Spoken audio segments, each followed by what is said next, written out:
ಒಂದೆಡೆ ರಾಬರ್ಟ್ 100 ಕೋಟಿ ಕ್ಲಬ್ ಸೇರಿ ಹೊಸ ಇತಿಹಾಸವನ್ನು ನಿರ್ಮಿಸಿದೆ, ಮತ್ತೊಂದೆಡೆ 25ನೇ ದಿನವನ್ನು ಪೂರೈಸಿ ಮುನ್ನುಗ್ತಾ ಇದೆ.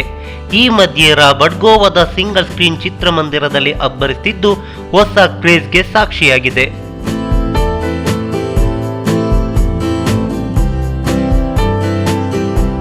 ಎಸ್, ಇಲ್ಲಿನ ಪೋಂಡಾ ತಾಲೂಕಿನಲ್ಲಿರುವ ಸಿನಿಕಮಲ ಚಿತ್ರಮಂದಿರದಲ್ಲಿ ರಾಬರ್ಟ್ ಈ ವಾರದಿಂದ ಅಬ್ಬರಿಸುತ್ತಿದ್ದು ಕನ್ನಡ ಚಿತ್ರಕ್ಕೆ ಬಿಗ್ ಓಪನಿಂಗ್ ಸಿಕ್ಕಿದೆ. ಚಿತ್ರಮಂದಿರದ ಮುಂದೆ ರಾಬರ್ಟ್ ಚಿತ್ರದ ಪೋಸ್ಟರ್ಗಳು ರಾರಾಜಿಸುತ್ತಿವೆ. ಅಷ್ಟೇ ಅಲ್ಲದೆ ರಾಬರ್ಟ್ ಚಿತ್ರದ ಫ್ಲೆಕ್ಸ್ಗೆ ಹೂವಿನ ಹಾರವನ್ನು ಹಾಕಿ ಹಾಲಿನ ಅಭಿಷೇಕವನ್ನು ಕೂಡ ಮಾಡಿದ್ದಾರೆ. ವಿಶೇಷ ಅಂದ್ರೆ ನಮ್ಮ ಕನ್ನಡ ಅಕ್ಷರದಲ್ಲೇ ಚಿತ್ರದ ಫ್ಲೆಕ್ಸ್ ಅನ್ನು ಹಾಕಲಾಗಿದೆ.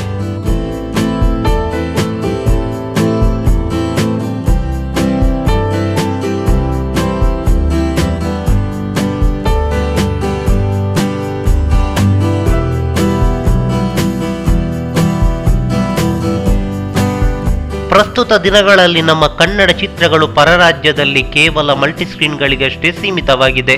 ಆದರೆ ಹೊರ ರಾಜ್ಯದ ಸಿಂಗಲ್ ಸ್ಕ್ರೀನ್ನಲ್ಲೂ ಕನ್ನಡ ಚಿತ್ರಗಳು ತೆರೆ ಕಾಣುತ್ತೆ. ಚಿತ್ರಮಂದಿರದ ಮುಂದೆ ಫ್ಲೆಕ್ಸ್ಗಳು ಬೀಳುತ್ತೆ, ಅದಕ್ಕೆ ಹೂವಿನ ಹಾರ, ಹಾಲಿನ ಅಭಿಷೇಕವಾಗುತ್ತೆ. ಅಂದ್ರೆ ನಮ್ಮ ಕನ್ನಡ ಚಿತ್ರರಂಗದ ತಾಕತ್ತು ಏನೆಂಬುದು ಪರಭಾಷಿಗರಿಗೆ ತಿಳಿದಂತಿದೆ.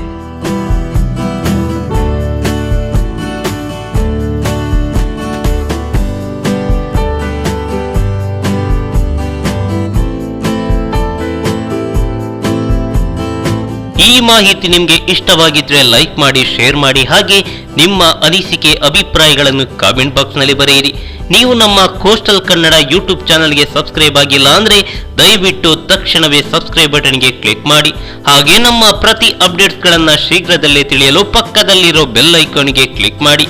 ಹಾಗೆ ನಮ್ಮ ಹೆಚ್ಚಿನ ಅಪ್ಡೇಟ್ಸ್ಗಳಿಗಾಗಿ ಕೋಸ್ಟಲ್ ನೆಟ್ವರ್ಕ್ ಫೇಸ್ಬುಕ್ ಪೇಜ್ಗೆ ವಿಸಿಟ್ ಮಾಡಿ. ಧನ್ಯವಾದಗಳು.